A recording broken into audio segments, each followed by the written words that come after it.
guys, welcome back to Savage Gaming, and this is Steady. And again, this is another guide for the underground shadow exploration for F2P or low spender or even spenders who just wanted to maximize their gameplay. Before we continue, just wanted to congratulate those who got their HQ skin by hunting the Stitches. And for those who are still not lucky, wish you luck guys, you still have 2 days, and remember that patience is always a virtue.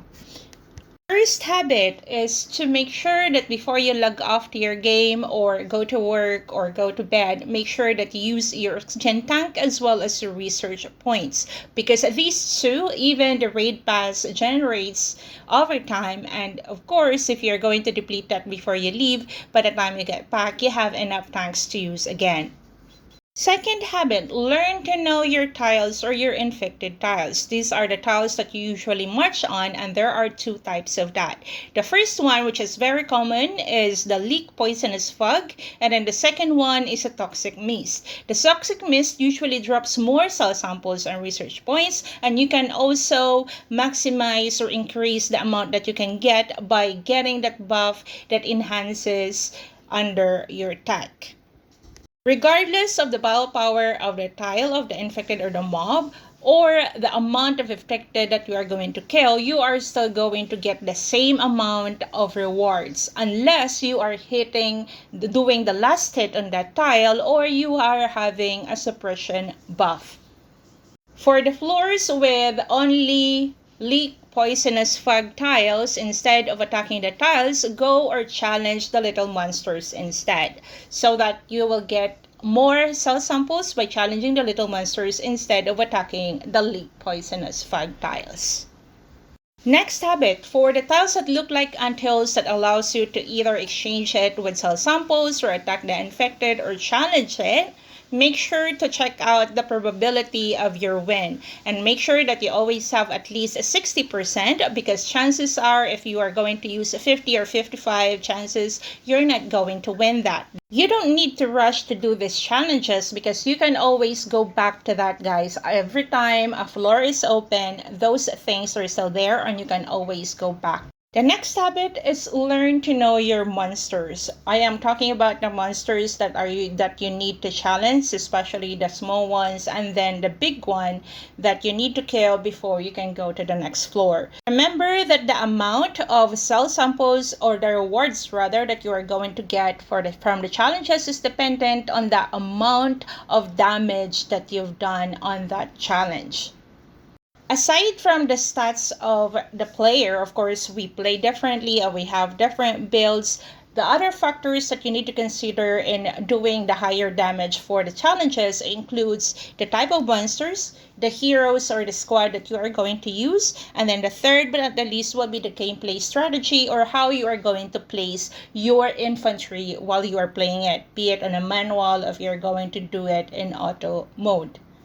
When it comes to the heroes that you are going to use for the challenges, I need to make another video for that, because we know that all players, even if we are playing the same game, we have different build, we have different stats, and at the same time, we are in different generation of heroes.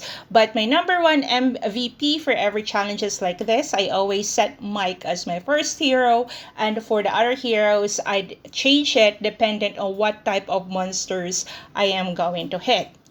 For this version of Underground Shadow Exploration, and dependent on my build on what heroes I have available, for the chargers or the monsters that only attacks you forward, I use Eli, Maddie, and Mike. And for those who are doing rebounds or the monsters that usually go back, I need to use Nicola for that and trap him between the towers of Nicola. For my account build, these are the sets of heroes that gives me the most damage when I do the challenges, be it for the charger monsters and for the rebounders. In your case, dependent on your account build, you can always play around the heroes, but I would suggest that you can always use Mike as your MVP hero.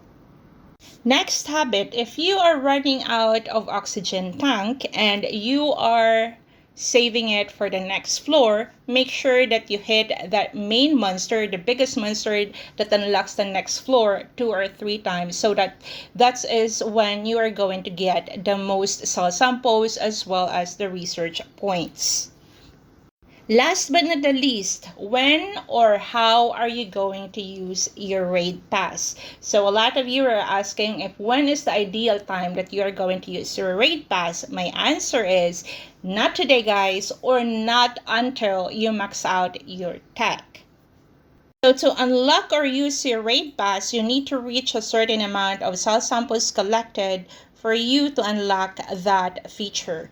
And then again, this raid pass, you can either buy that or it generates pretty similar to your oxygen tank as well as your research points. The raid pass plays as a multiplier to a March rewards or challenge rewards that you do. So in short, instead of wasting your raid pass today because it doesn't give you, or the tiles that you're hitting or your build is not enough yet to max out or get more cell samples, save all your raid pass until you build your tech, and at the same time you can do as much damage or the highest damage on a tile or in a challenge. How are you going to use your raid pass? So once you unlock that feature, you can use the raid pass either by doing a march on a tile or challenging a tile. So it means that for every march that you do, the first march will be free, and then if you are going to add a multiplier, or rather raid pass, that will add up. So the first march will, for example, will cost you 15 oxygen, and then you add one raid pass that will cost you 30 oxygen, and so on and so forth. So an example shown in the screen is for that specific tile that I'm going to hit, it gives you 1085 cell samples, and I'm going to use 20 raid pass, but it is equivalent to 21 because the first march is free. Then I will have a total of 22,785 samples by using 315 oxygen tanks and 20 raid pass. In short, instead of using your raid pass now, build your tech first, and at the same time, once you have the maximum damage or you reach the certain amount of a lot of cell samples that you can get when you do challenges or attacking a tile, then that's a time that you are going to use the raid pass or the plunder feature. That's it for today, guys, and if you find this video helpful, you can consider like and subscribe to my YouTube channel, and at the same time I will be doing another video when it comes to what are the heroes that are effective for the challenges, and at the same time the habit or the tip for F2P and low spender when you are going to play the Arena of Doom. Have a good day, guys, and see you in my next videos. Bye.